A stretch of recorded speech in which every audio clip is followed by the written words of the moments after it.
नमस्कार विद्यार्थी मित्रांनो, मी डॉक्टर अमर जगताप तुम्हा सर्वांचे पर्स्पेक्टिव्ह अकॅडमी तर्फे हार्दिक स्वागत करत आहे। विद्यार्थी मित्रांनो, तुमच्यापैकी बऱ्याच जणांनी यूट्यूबवर व्हिडिओ पाहून किंवा नुकताच लागलेला यूपीएससीचा रिझल्ट, काही दिवसात एमपीएससीचा रिझल्ट लागेल, ह्या सगळ्या गोष्टी पाहून स्पर्धा परीक्षाचा अभ्यास करण्याचा निर्णय घेतला असेल। बरेच विद्यार्थी दरवर्षी स्पर्धा परीक्षांचा अभ्यास करण्याचा निर्णय घेतात। काही विद्यार्थी त्यासाठी पुण्यासारख्या शहरात येतात, हॉस्टेलला राहतात, क्लास करतात, दिवस अभ्यासिकेमध्ये अभ्यास करतात। अक्षरशः काही विद्यार्थी दिवसाच्या 24 तासापैकी 12-14 तास अभ्यास करतात। पण तरी सुद्धा 1 वर्ष, 2 वर्ष, पहिला प्रयत्न, दुसरा प्रयत्न, तिसरा प्रयत्न एवढ्या अटेम्प्ट देऊन सुद्धा यश प्राप्त होत नाही। अभ्यास करतायत ही सत्यस्थिती आहे, यश प्राप्त होत नाही ही सुद्धा दुसरी सत्यस्थिती आहे। मग असं का? तर त्याचं मूळ कारण आहे की ते अभ्यास करतात हे खरं आहे, पण त्यांच्या अभ्यासाची दिशा जी आहे ती दिशा मात्र चुकते। सो ही अभ्यासाची जी दिशा चुकते ती दिशा योग्य करण्यासाठी आज आपण हे लेक्चर घेतोय। स्पर्धा परीक्षांचा अभ्यास कसा करायचा, कसा करावा अभ्यास स्पर्धा परीक्षांसाठी। एक गोष्ट तुम्ही आधी लक्षात घ्या, ही परीक्षा काय आहे? ही आहे स्पर्धा परीक्षा। स्पर्धा परीक्षा म्हणजे आजपर्यंत आपण ज्या काही बाकीच्या परीक्षा दिलेल्या आहेत, जसं की 10वीची परीक्षा, 12वीची परीक्षा, ग्रॅज्युएशनच्या परीक्षा, नीटची परीक्षा, जेईची परीक्षा किंवा आणखी काही असतील, या सगळ्या परीक्षांपेक्षा ही परीक्षा जी आहे ती पूर्णपणे वेगळी आहे। ही एक स्पर्धा आहे, की त्या ऑलिम्पिकमधल्या धावण्याच्या स्पर्धेसारखी स्पर्धा आहे। लक्षात घ्या, त्या ऑलिम्पिकच्या स्पर्धेमध्ये 3ऱ्या क्रमांकावर धावणारा खेळाडू आणि 4थ्या क्रमांकावर धावणारा खेळाडू यांच्यामध्ये सेकंदाच्या अवघ्या काही भागाचं अंतर असतं, परंतु जग 4थ्या क्रमांकावर असलेल्या व्यक्तीला ओळखत नाही। 4थ्या क्रमांकावर असलेला व्यक्ती आणि अगदी शेवटच्या क्रमांकावर असलेला व्यक्ती सगळे एकाच पारड्यात गेले। जग फक्त पहिल्या तिघांना ओळखतं। तीच गत या स्पर्धा परीक्षांमध्ये आहे। त्यामुळे या परीक्षेमध्ये आपल्याला जर यशस्वी व्हायचं असेल आणि तेही अगदी पहिल्या प्रयत्नात, तर आपण काही गोष्टींचा विचार केला पाहिजे। आपण कशाचा विचार केला पाहिजे? तर सर्वात बेसिक गोष्ट ही की आपण या स्पर्धा परीक्षांमध्ये यशस्वी होण्यासाठी हार्डवर्क करायचंच आहे, but that hard work should be smart hard work. त्या स्मार्ट हार्डवर्कची रणनीती, स्ट्रॅटेजी काय आहे ती आज आपल्याला पाहायची आहे। सो चला आपण पाहूया ही स्ट्रॅटेजी काय आहे, कसा करावा अभ्यास स्पर्धा परीक्षांसाठी।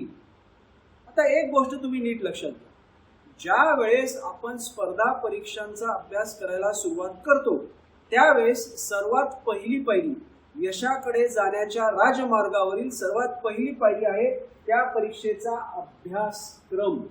या स्पर्धा परीक्षेच्या जी कोणती असेल, तुम्ही कंबाईनची परीक्षा देत असाल, तुम्ही एमपीएससी राज्यसेवा देत असाल, तुम्ही यूपीएससी सिव्हिल सर्व्हिसेस एक्झाम देत असाल, तुम्हाला सर्वात पहिली पायरी काय आहे तर त्या परीक्षेचा अभ्यासक्रम प्राप्त करणे। आता इथेच खरी गंमत आहे, लक्षात घ्या। प्रत्येक परीक्षा जर तुम्ही पाहिली, अगदी कंबाईनची, राज्यसेवेची, एमपीएससी किंवा यूपीएससी सिव्हिल सर्व्हिस, या सर्व परीक्षांमध्ये बहुतेक सर्व विषयांचा समावेश आहे। इतिहास, भूगोल, नागरिकशास्त्र की ज्याला आपण पॉलिटी म्हणतो, त्यानंतर अर्थशास्त्र, विज्ञान, विज्ञान तंत्रज्ञान, चालू घडामोडी हे प्रमुख विषय आहेतच सर्व परीक्षांमध्ये। फक्त परीक्षेनुसार त्याची जी डेप्थ लेवल आहे, काठिण्य पातळी कमी जास्त होते। मग या परीक्षेमध्ये या प्रत्येक विषयाचा जो अभ्यासक्रम आहे तो आयोगाने त्यांच्या वेबसाईटवर पब्लिश केलेला आहे, तो आपल्याला नेटवर उपलब्ध आहे। मग प्रॉब्लेम काय? तर प्रॉब्लेम असा आहे की आयोगाने बऱ्याचदा दिलेला सिलेबस हा अतिशय त्रोटक असतो, अतिशय थोडक्यात दिलेला असतो। त्यामुळे त्या प्रत्येक विषयाच्या अभ्यासक्रमाचं आपल्याला सविस्तर विश्लेषण करणं अत्यावश्यक आहे। मी तुम्हाला एक उदाहरण देतो। आयोगाने, एमपीएससीने राज्यसेवा पूर्व परीक्षेचा भूगोलाचा सिलेबस फक्त एका वाक्यात दिलेला आहे। तो सिलेबस काय आहे? जगाचा, भारताचा आणि महाराष्ट्राचा प्राकृतिक आणि सामाजिक व आर्थिक भूगोल। आता प्रत्येक विद्यार्थ्यांनी भूगोलाचा अभ्यास केलेला आहे, काही जणांनी 10वी पर्यंत केला, काहींनी 12वी पर्यंत केला, काहींना ग्रॅज्युएशनला पण भूगोल होता. पण ज्यांचा संबंध, ज्यांचा संपर्क 10वी 12वी नंतर भूगोल विषयाशी आलेला नाही, त्या विद्यार्थ्यांना या एका वाक्यातून फार काही कळत नाही.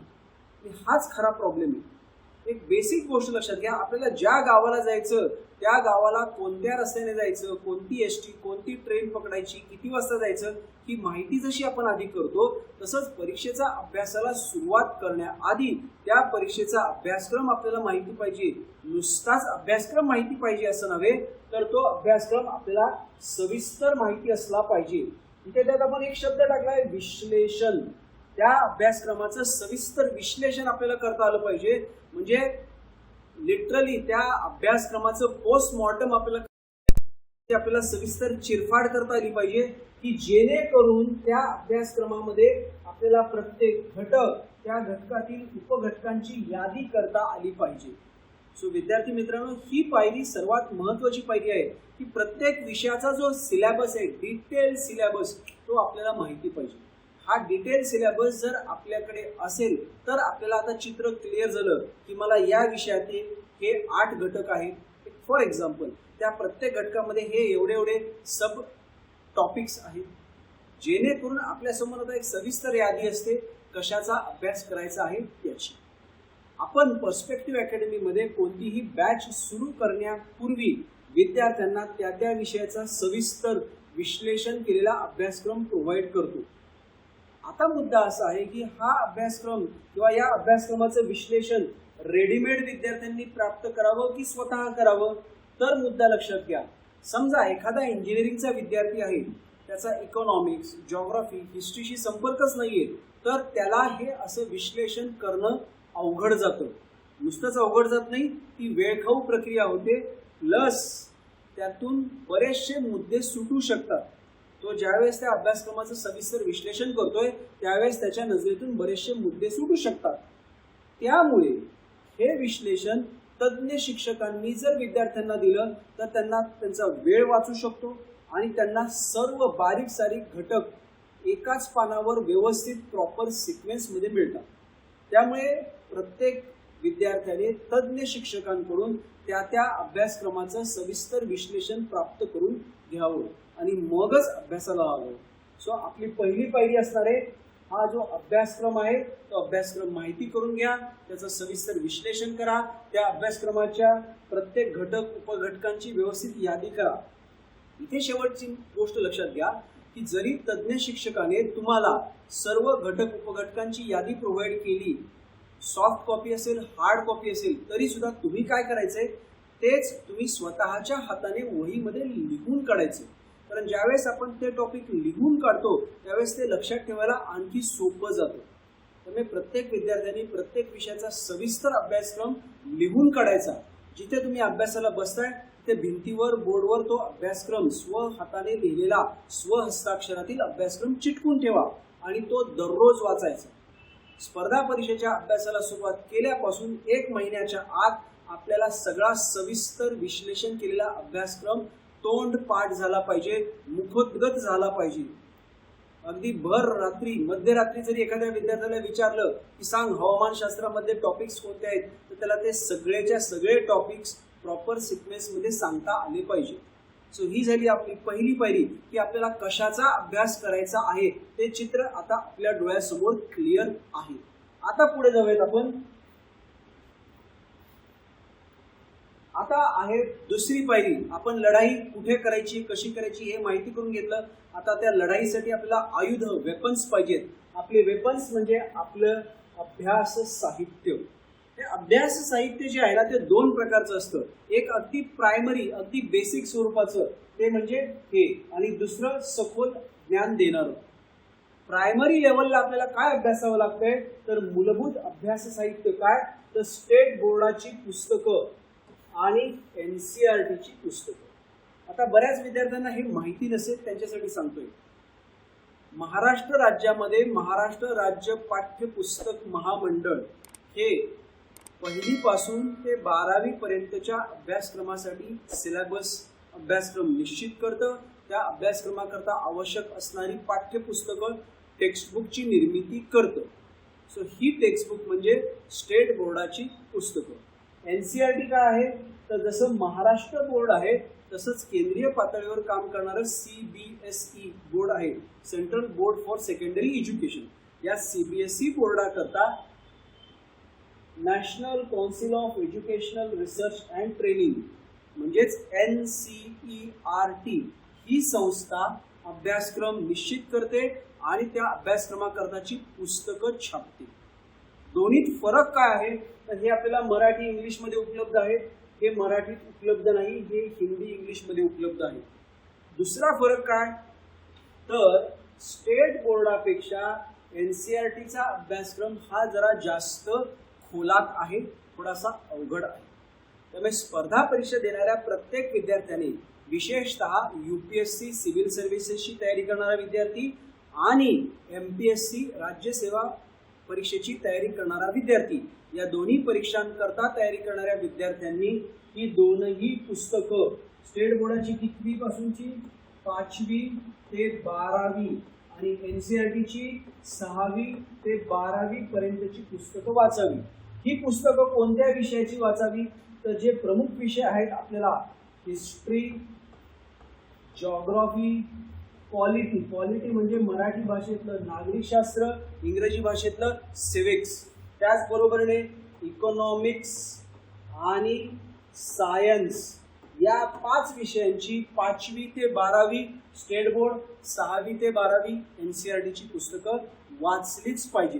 फक्त त्यात एक गोष्ट लक्षात घ्या, सायन्ससाठी तुम्ही फिजिक्स आणि केमिस्ट्रीला 11वी आणि 12वीचं पुस्तक वाचलं नाही तरी चालेल.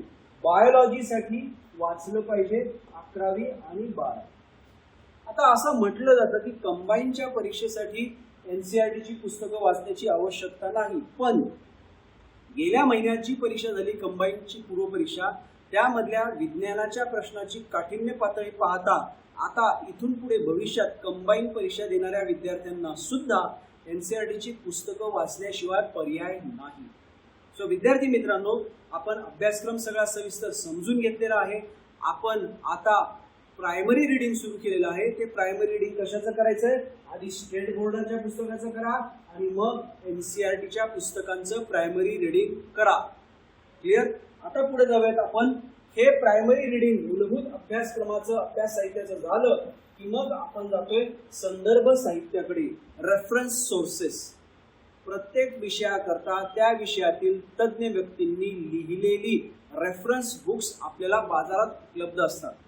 संबंधित विषयाचं मार्गदर्शन करणाऱ्या शिक्षकांकडून या संदर्भ साहित्याची नावं माहिती करून घ्या आणि त्या संदर्भ साहित्याचं वाचन करायला सुरुवात करायचं. या पुस्तकांचं वाचन करताना जाणारा वेळ खूप जास्त असणार आहे, परंतु अतिशय सावकाश आणि वेळ देऊन संकल्पना समजून घेऊन त्याचा अभ्यास आपण केला पाहिजे. जर तुम्ही हा मूलभूत पुस्तकांचा अभ्यास व्यवस्थित केला असेल तर तुम्हाला संदर्भ साहित्य समजायला जास्त अडचण येणार नाही. सो ही आपल्या अभ्यासक्रमाची दुसरी पायरी, अभ्यास साहित्य गोळा करणे. आता पुढे लक्षात घ्या, प्रॉपर अभ्यास. आपण प्रॉपर अभ्यासाला लागलेले आहोत.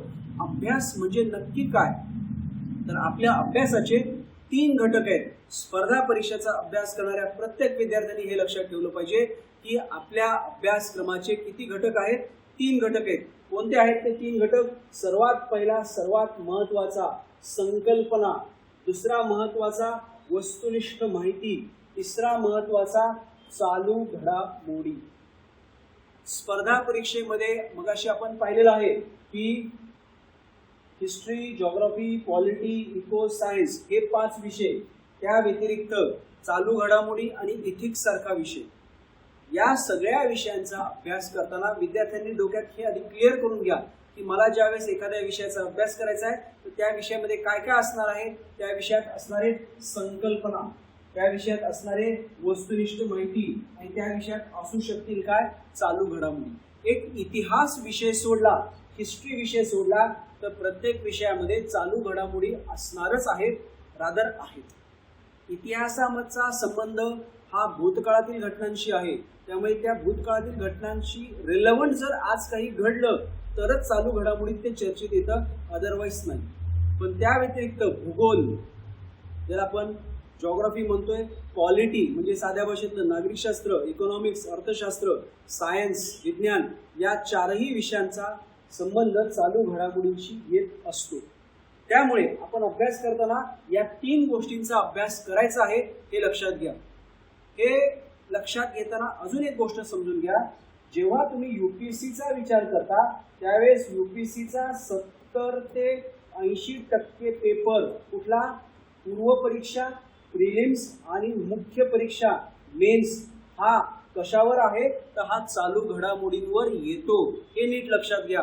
म्हणजे चालू घडामोडींचं महत्व किती टक्के झालं? 70 ते 80% झालेलं आहे चालू घडामोडींचं महत्व. या चालू घडामोडींचं महत्व जर तुम्हाला पटलं तरच तुम्ही त्याचा व्यवस्थित अभ्यास कराल आणि यूपीएससीची परीक्षा क्लिअर करू शकाल. पण काय? चालू घडामोडी समजण्यासाठी आधी तुमच्या मूलभूत संकल्पना आणि वस्तुनिष्ठ माहिती क्लिअर झालेली असली पाहिजे. म्हणजे जरी चालू घडामोडींवर 70-80% प्रश्न आले तरी सुद्धा आधी आपल्याला कशाचा अभ्यास पूर्ण करायचा आहे? संकल्पना आणि वस्तुनिष्ठ माहिती. सो हे तुम्ही नीट लक्षात घेणं गरजेचं आहे. आता प्रत्येक विषयामध्ये ज्या संकल्पना असतात त्या संकल्पना व्यवस्थित समजावून घेतल्या पाहिजे. कधीच संकल्पनांचा अभ्यास करताना पाठांतर करायचं नाहीये. संकल्पना समजून लक्षात ठेवायची. त्यामुळे संकल्पनांचा अभ्यास करताना आपला खूप वेळ जाणार आहे हे ध्यानात ठेवा. जर संकल्पना समजल्या नाहीत तर तात्काळ तज्ज्ञ व्यक्तीशी संपर्क साधून ती संकल्पना समजून घेतली पाहिजे. आता ही वस्तुनिष्ठ माहिती काय असते? तर ही आकडेवारी किंवा इतर स्वरूपातली माहिती असते की जी आपण पुन्हा पुन्हा वाचून किंवा पाठांतर करून लक्षात ठेवू शकतो. प्रत्येक विषयाशी संबंधित काही ना काही वस्तुनिष्ठ माहिती असते. ही वस्तुनिष्ठ माहिती आपण पाठांतर करून किंवा पुन्हा पुन्हा पुन्हा वाचून लक्षात ठेवू शकतो. आणि जेव्हा या 2 पायऱ्या आपल्या पूर्ण होतात, संकल्पना आणि वस्तुनिष्ठ माहिती, मग आपण ज्यावेळेस न्यूजपेपर, मॅगझिन वाचतो तेव्हा मग आपल्याला त्या चालू घडामोडींना या गोष्टींशी कोरिलेट करता येतो. क्लिअर? सो अशा प्रकारे आपल्या अभ्यासामध्ये 3 प्रमुख घटक आहेत. संकल्पनांचा अभ्यास ज्या समजून लक्षात ठेवायच्या, वस्तुनिष्ठ माहिती पुन्हा पुन्हा वाचून किंवा पाठांतर करून लक्षात ठेवा. आणि ह्या 2 पायऱ्या पूर्ण झाल्या की मग त्या गोष्टींना कशाशी कोरिलेट करायचंय? त्यांना कोरिलेट करायचंय चालू घडामोडींशी. या चालू घडामोडींच्या अभ्यासाकरता काय असणार आहे? तर न्यूजपेपर्स आणि मॅगझिन्स. आता आपण जाऊयात पुढच्या पायरीकडे. प्रत्यक्ष अभ्यासाची ज्यावेळेस तुम्ही सुरुवात करताय, आता आपण माहिती करून घेतलं काय? तर सविस्तर अभ्यासक्रम काय आहे, संदर्भ साहित्य काय आहे, त्या अभ्यासात 3 पायऱ्या आहेत हे पण आपण लक्षात घेतलं. आता आपण प्रॉपर अभ्यासाला लागलो. आजपासून मी या टॉपिकचा अभ्यास करणार. म्हणजे मी काय करणार? तर बघा, पहिलं वाचन त्या टॉपिकचं, त्या पुस्तकाचं करतोय आपण, ते संथपणे करायचंय, सावकाश करायचंय. इथे घाई गडबड करायची नाहीये. संथपणे वाचन करताना आपण त्यातल्या संकल्पना समजून घेतो. या संकल्पना आपण समजून घेतो आणि मगच पुढे जातो. बऱ्याचदा काय होतं, पहिल्या वाचनामध्ये आपल्याला संकल्पना समजत नाही समजली, पुन्हा वाचा. आता संकल्पना पूर्ण समजलेली आहे. आता काही दिवसानंतर आपण त्याच टॉपिकचं काय करतोय? सेकंड रीडिंग, दुसरं वाचन करतोय. हे दुसरं वाचन करताना महत्वाचे मुद्दे काय करायचे? अंडरलाईन करायचे आहे. फक्त महत्वाचेच मुद्दे अंडरलाईन करायचे. तिसरं वाचन, परत काही दिवसानंतर आपण त्याच टॉपिकचं तिसरं वाचन करताना त्याच्या मायक्रो नोट्स काढायच्या आहेत. मायक्रो नोट्स काय असणार आहे? मायक्रो नोट्स म्हणजे बारीक अक्षरात काढलेल्या नोट्स नव्हे. मायक्रो नोट्स म्हणजे त्या टॉपिकचे फक्त महत्वाचे मुद्दे, फक्त महत्वाच्या मुद्द्यांचाच आपण नोंद करायची.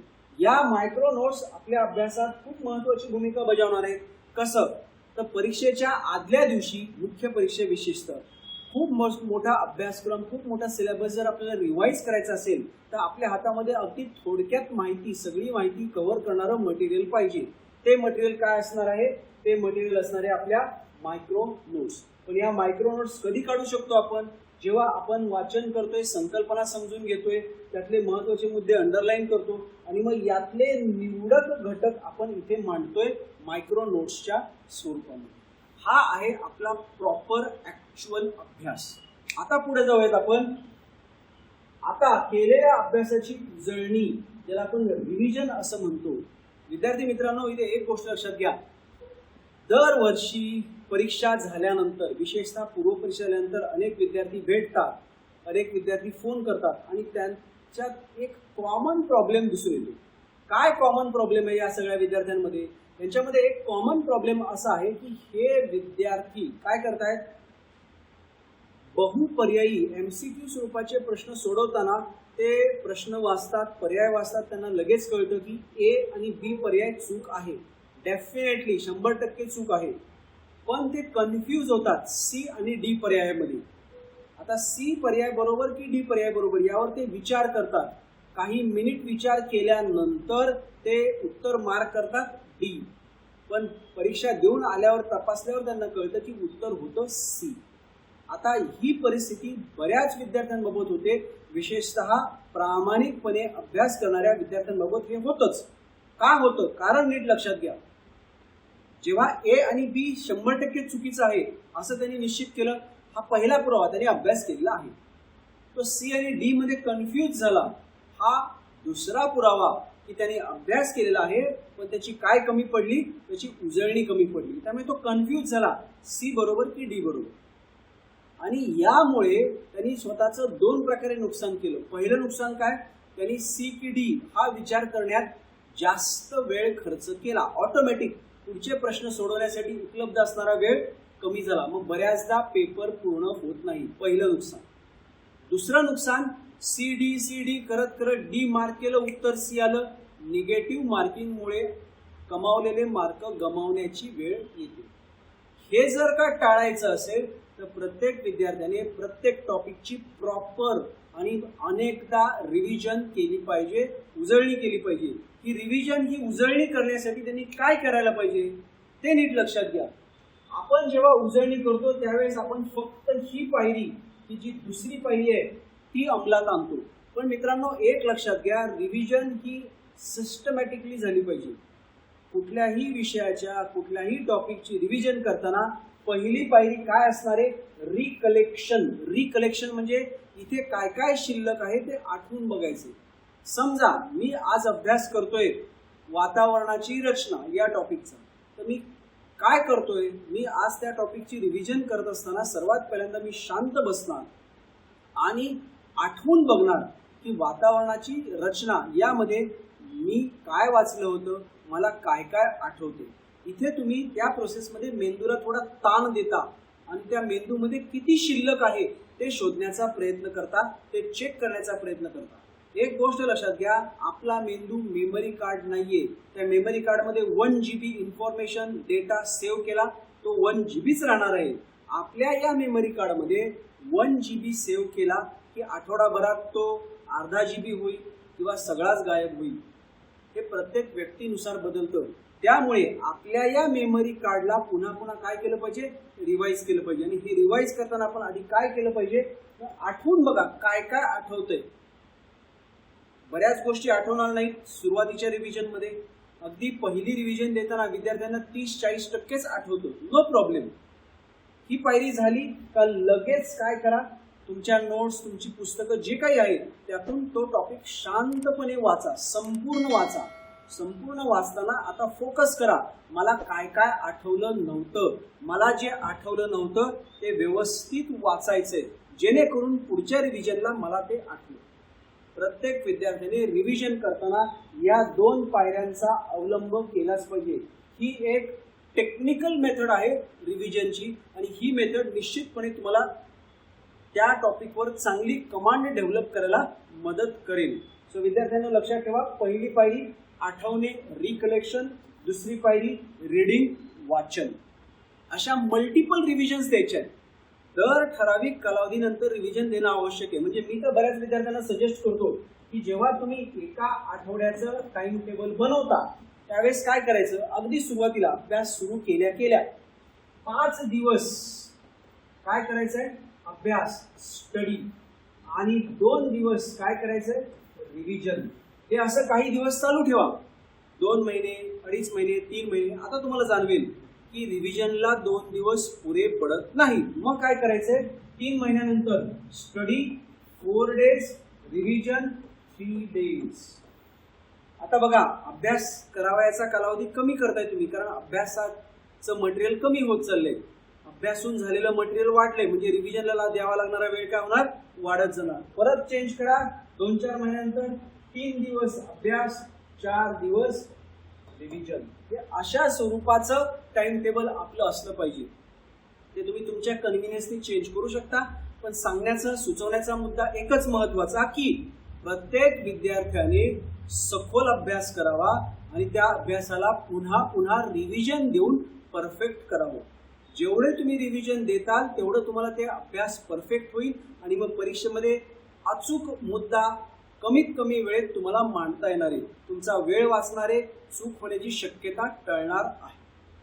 आता एकदा का रिव्हिजनच्या लेवलला तुम्हाला असं जाणवलं की मला प्रत्येक टॉपिकचं साधारणतः 75% प्लस आठवतंय, या पातळीवर आठवणे पातळीवर 75% प्लस तो टॉपिक मला आठवतोय, मग आपण समजून जायचं आता योग्य वेळ आहे पुढच्या टप्प्याकडे जाण्याची. पुढचा टप्पा काय? पुढचा टप्पा आहे हा प्रश्न सोडविण्याचा सराव. सर्वात महत्वाची दुसरी गोष्ट प्रश्न सोडविण्याचा सराव.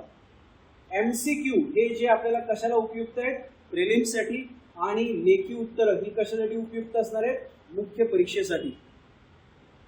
जेव्हा तुम्हाला असं जाणवतंय की माझा अभ्यास आता चांगला झालेला आहे, मला रिव्हिजन करताना 70-80% आठवतंय, तेव्हाच, त्याच्या आधी नाही, तेव्हाच कुठे जायचंय, प्रश्न सोडविण्याच्या सरावाकडे जायचे आणि मग शक्य तेवढे जास्तीत जास्त MCQ सोडवा. जे विद्यार्थी डिस्क्रिप्टिव्ह स्वरूपाची मुख्य परीक्षा देणार असतील त्यांनी त्या टॉपिकवर प्रश्न घेऊन, जुन्या पेपरमधले प्रश्न किंवा संबंधित विषयाच्या शिक्षकांकडून प्रश्न घेऊन त्या प्रश्नांची उत्तरं लिहिण्याचा सराव करायचा आहे. क्लिअर? सो जेवढी जास्त उत्तरं सोडवाल तेवढा तुम्हाला फायदा होणार आहे. आणि मग हे तज्ज्ञ व्यक्तींकडून तपासून देखील घ्यायचं आहे. हे पहिल्या टप्प्यात झालं. आता तुम्हाला कॉन्फिडन्स आलाय की हे मी अतिशय व्यवस्थित करू शकतोय, मला चांगल्या दर्जाची उत्तरं लिहिता येत आहेत, माझे MCQ बऱ्यापैकी बरोबर येत आहेत. मग ह्याच 2 गोष्टी करायच्या, पण कशा प्रकारे? वेळ लावून. वेळ लावून म्हणजे काय, तर आपल्याला प्रिलिमला समजा 2 तासात 100 प्रश्न सोडवायचे, तर मग आपण पेपर घ्या, 2 तासात 100 MCQ सोडवून झाले पाहिजे. किंवा मुख्य परीक्षेमध्ये आपल्याला समजा एक 10 मार्काचा प्रश्न येतोय, त्या 10 मार्काचा प्रश्नाचं उत्तर मला किती मिनिटात लिहिणं अपेक्षित आहे, 7 मिनिटात. तर वेळ लावा मोबाईल मधल्या स्टॉप वॉचवर आणि 7 मिनिटाच्या आत उत्तर पूर्ण होतंय का ते चेक करा.